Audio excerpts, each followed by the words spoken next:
Ju përshëndes nëndor, ngriu në rëftoni për vendin tuaj.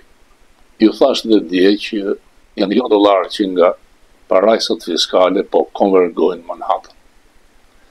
Ka vite që kjo kryet, por me mundësin për të arrestuar lubi e madhe, kërkon të largojnë milionat dhe natyrisht vinë tek njerëzit që ajo e cilëson paloshin. Por çdo veprim financiar i kryer nga ajo, jo vetëm që është në vëzhgimin e SPAK-ut, por të agjencive këtu. Dumani duhet ja kishte kërkuar me kohë pasaportën Lubis dhe duhet kishte kërkuar arrestimin e saj sepse prishën provat. Qeveria Ramës po shkërmoqet. Fjalori i ulët, i ndyrë midis numrit 2 të qeverisë me hajdutët dhe kusarët, duke folur me përçmim dhe me zhargon rrugë ndaj kryeministrit Palloshi, fjalë dhe më tulta, tregon qartë që amoraliteti, mungesa e kompetencës dhe mangësia e dashurisë ndaj kombit është tipike për këtë qeveri. Natyrisht që Rama po e përqendron gjithë mbështetjen ndaj tek Macron i Francës dhe BE-ja. Do të pranojë të gjitha kërkesat deri tek ndryshimi i gjinive për të kënaqur filozofinë e atyre që kanë marrë peng Europën dhe përsëri deri në një karshillik ndaj presidentit Trump, i cili ka fituar në gjykatën supreme që ka vetëm 2 gjini, mashkull femër. Përse Rama kërkon që të dalin ndaj kundër traditës zakonore shqiptare. Rama nuk është nacionalist. Ai është vazhdues i një partie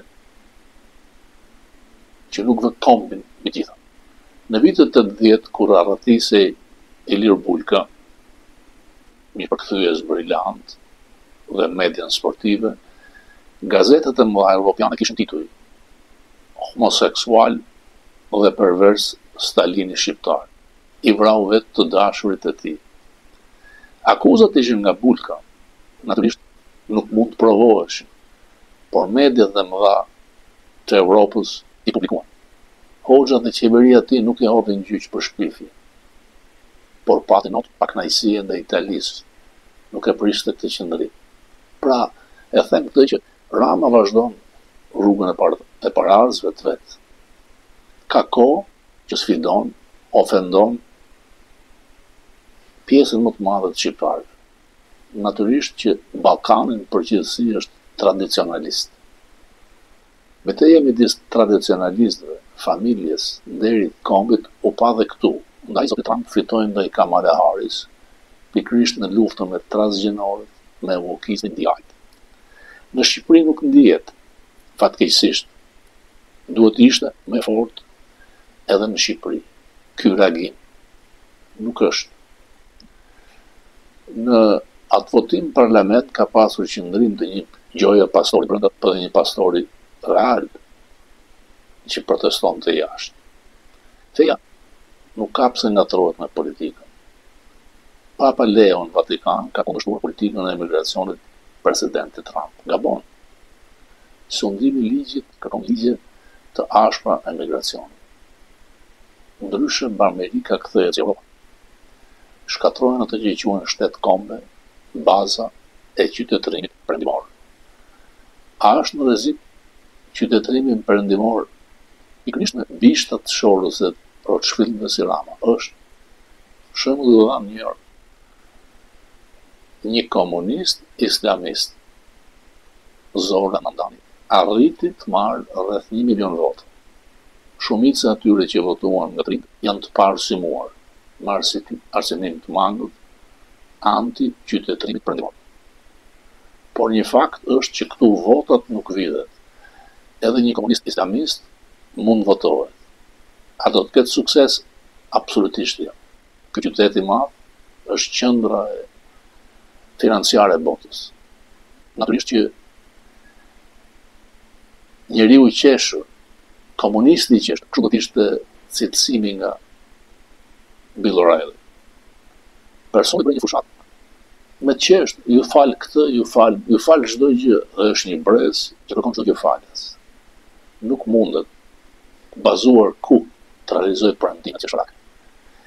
Dhe ajo që është më rrezikshme është shkatrimi i departamentit policisë New Yorkut.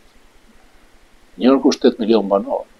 Pa një departament fuqishëm policie, krimi rritet, po rrit krimi, largohet biznesi, po largohet biznesi, mungojnë taksat tek buxheti, mungon shkolla, mungon shëllimi, mungon gjithçka.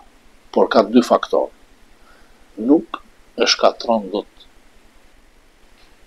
rendin, sepse Trump është gati të fusë ushtrinë si shfutin shumë vende dhe mbajtje rregulli. Dhe tjetra, guvernatorja mund ta shkarkojë, ka të drejtë. Është opsioni. Në qoftë se ai kërkon të shkatërrojë këtë sistem të ngritur me dekadë, mos themi me shekë. Përse një islamist komunist fitoi, demografia e New Yorkut ka ndryshuar. Të regjistruar në 5 milion vetë, votuan 2 milion. Kandidatura tjetër ishte dobët. Cuomo përfaqësonte establishmentin. Trump mbështeti Cuomo. Por votuesit nuk janë budallë. A u mashtruan? Unë them se po.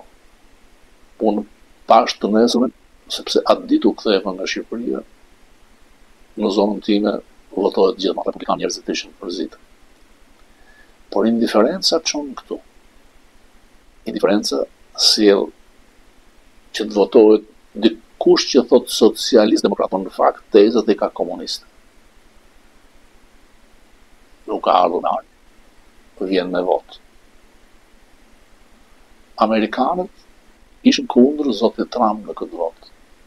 Siç e votuan për president se ndonin ndryshim, votuan në këto zgjedhje të tjera si në Virginia, New Jersey, sepse çmimet e ushqimeve të përditshme nuk po ulin. Çmimi i naftës, i benzinës është ulur, por pak. Inflacioni, Trump po është ulur. Trump ka realizuar shumë gjëra. Mesazhi nuk po jepet. Ka njerëz të patë në shpinë. Nuk po del mesazhi real. Dhe gambling me tarifat do të jetë faktori përcaktues. Por Trump tregoi forcën me Kinën. Kina u tërhoq. Pra, do të blejmë shumë soj, do të zhbllokoj shitjen e materialeve të rralla. Pra, Kina pranoi se ka frikë nga Amerika, sepse Amerika është një shoqëri e lirë. Amerika është një shoqëri e hapur. Këtu liria është ajo që vlerësohet shumë. Gjithkush mund ndërtoj ëndrrën e tij. Nga varfëria, me lehtësim mund dalësh. Mjafton 2 vjet në kolegjin komunitar, siç ka bërë Velia, vetëm 2 vjet, mëson një zanat. Por ti mund bëhesh mjek, mund bëhesh jurist, mund bëhesh inxhinier, mund bëhesh biznesmen, siç janë bërë shumë shqiptarë në dekadët e fundit këtu. Nuk mundet Mamdani të jetë i suksesshëm me teoritë socialiste dhe me tezat komuniste. Nuk shkon në këtë vend të madh. Demokratët janë liberalë, shkruan në ekstrem ndaj humbën të turpshëm. Demokratët kërkojnë sa më shumë kontroll nga shteti. Dhe këtu është përplasja që nuk po hapin rrugë me Trump për zhbllokimin e mbylljes së qeverisë. Kërkojnë rreth 1.5 trilion dollar shpenzime për siguracionin shëndetësor edhe për emigrantët e paligjshëm, sepse duan ta nacionalizojnë shëndetësinë. Duan ta bëjnë si në Kanada, si në Angli. Në qoftë se bëhet nacionalizimi i shëndetësisë, i sistemit të shëndetësisë, pra si këto vende, pra shteti të kontrollojë spitalet, inshurancët, doktorët do të largohen menjëherë nga këto spitale shtetërore. Dhe doktorët do të shërbejnë vetëm për të pasurt, të cilët do të kenë shërbime me telefonat, hajde në vizito mua. Dhe spitalet shtetërore do të kenë infermier. Pra kjo do të godatë shëndetësinë. Natyrisht që çmimet janë shumë të larta. Por Trump thotë që unë dua që të bëj njerëzit më healthy. E them edhe një herë, Trump është i suksesshëm, mesazhi, fokusi nuk është. Nuk duhet të flasë në atë mënyrë, dhe nuk duhet të shkruajnë në atë mënyrë si shkruan. E kuptojmë të gjithë që është atipik, por kjo krijon kaos. Dhe Amerika është në rrezik për mistërmin. Në qoftë se Trump do të mbas Kongresin, larg qoftë dhe Senatin, hetimet fillojnë kundër tij dhe ai nuk le as trashëgimi dhe bie dhe majta mund ngrihet përsëri. Qeveria është mbyllur sepse quhet ai filibuster, pra Senati kërkon 60 vota të kalojë rifinancimin federal. Pra duhet minoranca dhe kjo është forca e Senatit. Trump i ka kërkuar bënje opsionin nuklear, 50+1.